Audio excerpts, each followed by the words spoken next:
আসসালামু আলাইকুম সম্মানিত খামারি ভাই ও বোনেরা। মুরগি পালন প্রশিক্ষণ ও চিকিৎসার আরেকটি ভিডিওতে আপনাদেরকে স্বাগত। আজকে যে বিষয়টি নিয়ে আলোচনা করব সেটা হচ্ছে, আজকে বলছিলাম যে মেডিসিন নিয়ে ডিটেলস আলোচনা করব, কিন্তু অ্যাজ ইউজুয়াল স্বাভাবিকভাবে মুরগি পালন পদ্ধতি মেডিসিন টোটালি বাদ দিতে হবে। আমার মুরগি ফার্মে এখন যে সমস্যা ক্রিয়েট হয়েছে, ওই মুরগির ওই রোগ বালাই বা রোগ নিয়ে আলোচনা করতে হবে। সেটা হচ্ছে, আমার মুরগি ফার্মে আমি আপনাদেরকে বলছিলাম যে সেপ্টেম্বরের প্রথম থেকে শুরু করে সেপ্টেম্বর অক্টোবর লাস্ট পর্যন্ত আপনার গাউট ধরে। তো আমার বাচ্চার গতকাল থেকে গাউট শুরু হয়ে গেছে। দেখেন, আজকে অষ্টম দিনে আপনার প্রায় 21টার মতো মারা গেছে 4500 বাচ্চার ভিতরে। গতকাল মারা গেছিল 8টা। তো সেটা আমি দেখতে পারিনি, তো তখন বলতে পারি নাই। তো এই বিষয়টা নিয়ে এখন কথাবার্তা বলবো। গাউট আসলেও কী রোগ, গাউটটা মূলত কিভাবে নিরোধন করতে হয়। আমি যতটুকু রিসার্চ করছি, গাউট রোগের কোনো চিকিৎসা নেই।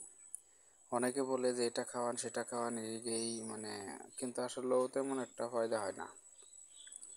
এখানে একটা খেয়াল করেন, একটা বাচ্চা উল্টে আছিল, এই সময় বাচ্চা কিন্তু সাধারণত আপনার কিছু কিছু বাচ্চা উল্টে থাকবে, প্যারালাইজড হবে, এগুলো আলাদা করে নিয়ে থাইবিন খাওয়াবেন, তাহলে ঠিক হয়ে যাবে। তো গাউটের বিষয়টা হচ্ছে, গাউট মূলত আপনার অতিরিক্ত পরিমাণে ইউরিক অ্যাসিড জমা হয় মুরগির বডিতে। তো ওই ইউরিক অ্যাসিডটা সাধারণত আপনার প্রথমে অ্যাটাক করে হচ্ছে আপনার কিডনিতে অ্যাটাক করে। ইউরিক অ্যাসিডটা জমা হয় এবং কি তাতে কিডনিটা ড্যামেজ হয়ে যায়, মুরগি মারা যায়। আবার কিডনি থেকে লিভার পর্যন্ত চলে আসে যখন, তখন আর ওই মুরগিটাকে বাঁচানো সম্ভব হয় না। তাহলে আপনারা বলতে পারেন যে লিভার টনিক অথবা কিডনি টনিক খাওয়ালেই তো ঠিকঠাক মতো হয়। না, এগুলা খাওয়ালে হয়তো বা কিডনি লিভারের যে ফাংশনাল প্রবলেমগুলা সেগুলো দূর হবে, কিন্তু গাউট যেটাকে অ্যাটাক করবে সেটা দূর হবে না। তো এখানে গাউট যত অনেক বড় বড় ডাক্তার বা যারা রিসার্চ করে তাদেরকে বলবেন, জিজ্ঞাসা করবেন, গাউট থেকে পরিত্রাণের উপায় হচ্ছে আপনার যত বেশি পানি খাবে মুরগি, যত বেশি পানি খাবে কিডনির থেকে, তত বেশি ইউরিক অ্যাসিডটা নির্গমন হবে। তো এখানে প্রায়োরিটি দিতে হবে পানির প্রতি। মুরগির বাচ্চার পানি খাওয়াতে হবে প্রচুর পরিমাণে। এই প্রচুর পরিমাণে পানি খাওয়ানোর ফলে আপনার মুরগিটি সুস্থ হবে। তো এখানে আপনার নিষেধ কি কি মুরগির, বিশেষ করে খাওয়া দাওয়া বা মেডিসিনের প্রতি নিষেধ যেগুলো আছে, আপনার গাউট হলে কোনো ধরনের অ্যান্টিবায়োটিক ইউজ করা যাবে না। কোনো ধরনের অ্যান্টিবায়োটিক ইউজ করা যাবে না। অনেক ফার্মে দেখা গেছে যে ঠান্ডা লেগে আছে, ঠান্ডা লাগছে, সেক্ষেত্রে কী করবেন? বা এই সময় তো হতে পারে আপনার গাম্বুরা রোগ আসতে পারে, সেক্ষেত্রে কী করবেন? আপনার যদি গাম্বুরা রোগ আসে, সেখানে তো আপনার চিকিৎসক, সেক্ষেত্রে ডাক্তার আপনাকে চিকিৎসা দিবেই। তারপরেও বলে রাখি, আপনার সেই ক্ষেত্রে আপনার কিডনি টনিকটা বা ইউরিনেক্সটা আপনার মাত্রা একটু বেশি দিয়ে রাখতে হবে, যাতে আপনার অ্যান্টিবায়োটিক না কিডনির উপর প্রভাব না পড়তে বিস্তার করতে পারে। তার জন্য মানে, অর্থাৎ অ্যান্টিবায়োটিক চালানোর প্রয়োজন হলেও আপনার বেশি মাত্রায় ইউরিনেক্স অথবা কিডনি টনিক দিতে হবে। তো এখন আপনার বিষয় হচ্ছে অ্যান্টিবায়োটিক টোটালি অফ করবেন, এবং বিভিন্ন ধরনের ভিটামিন জাতীয় যে ওষুধগুলো আছে এগুলাই অফ করে দিবেন। আর প্রোটিন জাতীয় যদি কোনো কিছু থাকে বা অ্যাসিড জাতীয় যে মেডিসিনগুলা অথবা ক্যালসিয়াম ভিটামিন, এগুলো টোটালি আপনাকে বন্ধ করে দিতে হবে।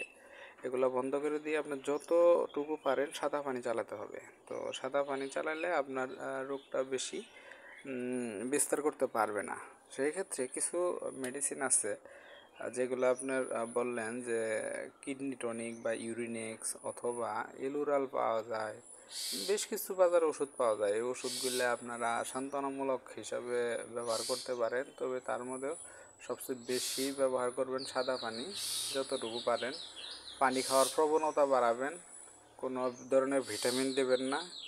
তো তো আর আমি একটা কথা বলি, সেটা হচ্ছে বাচ্চা তেমন নাড়াচাড়া করে বা তাড়িয়ে মুরগিকে খাওয়াবেন না, এটা আগে বলি। কিন্তু গাউটের সময় এটা উল্টা। গাউটের সময় আপনি যত নাড়াচাড়া করাবেন, যত পানি খাওয়াবেন, তত মানে উপকৃত হবে। এবং পানির পাত্র প্রয়োজন হলে দু একটা বাড়িয়ে দিবেন, যাতে পানি খাওয়ার বিঘ্ন না ঘটে। তো এই গাউট মূলত আপনার 7 দিন থেকে শুরু হয়, 15 দিন পর্যন্ত আপনার ক্রমান্বয়ে বাড়তেই থাকবে।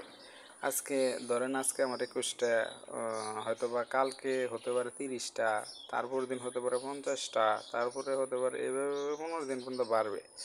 15 দিন বাড়ার পরে 15 দিন থেকে একদম কমে যাবে, আস্তে আস্তে কমা শুরু করবে। 20 দিন পর্যন্ত আপনার মর্টালিটি, গাউটের মর্টালিটি থাকবে না। হয়তো গাউটের কারণে ঠান্ডাজনিত রোগ হইলে বা কোনো কিছু হইলে সেগুলো হয়তো মর্টালিটি হতে পারে, কিন্তু গাউটের আর 20-এর পরে গিয়ে মরে না। তো এটা একটা বিষয়।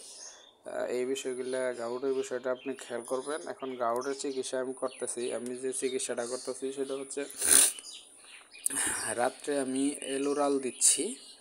এলোরাল, এটা মেবি একমি কোম্পানি, 9 সেপ্টা কোম্পানির, এরকম হতে পারে। এলোরাল দিচ্ছি রাত্রে, আবার ইউরিনেক্স দিচ্ছি। এলোরাল দিচ্ছি 1 লিটারে 2 গ্রাম, ইউরিনেক্স দিচ্ছি 1 লিটারে 2 লিটারে 1 গ্রাম 1 মিলি। আর আমি সাথে দিচ্ছি বঙ্গবেট। বঙ্গবেট যেহেতু অ্যান্টিবায়োটিক না, নন অ্যান্টিবায়োটিক ওষুধ, যাতে মুরগি খ্যাক খ্যাক থাকলে বা ঠান্ডার ভাব থাকলে মোটামুটি এটা রিকভার হয়ে যায়, তার জন্য। আর যদি বেশি সমস্যা হয় সেক্ষেত্রে পালমোকেয়ার ইউজ করব। তো এইভাবে মূলত ওষুধ চালানো হচ্ছে। আজকে 8 দিন চলতেছে। দেখি কালকে 9 দিন কি আপডেট হয়, বা কী পরিমাণ মর্টালিটি হয়, এই বিষয়গুলো আপনাদেরকে আপডেট দেব ইনশাল্লাহ। প্রতিনিয়ত আপনারা জানতে পারবেন, আমাদের সাথে থাকেন। বিস্তারিত পরবর্তী গাউট পরবর্তীতে আপনার বোর্ডিং পিরিয়ডের 7 দিন, 8ম দিন থেকে আমি আপনাদেরকে আবার মুরগি পালনের মানে স্বাভাবিকভাবে মুরগি পালন করতে যা যা মেডিসিন ইউজ করি সাধারণত, বা যা যা লাগে সেগুলো আপনাদেরকে দিব। কিন্তু এখন যেহেতু গাউট, এই গাউটের সময় গাউট নিয়ে আলোচনা করব, অন্যদিকে মুভমেন্ট করব না আর কি, ফোকাস দেব না। এখন যেহেতু গাউটের সময়, আমি এখানে ভ্যাকসিনও দিতে পারতেছি না। ভ্যাকসিন দিলে মর্টালিটি হাই হবে, এটা পরবর্তী দিব, তখন জানাবো। ধন্যবাদ।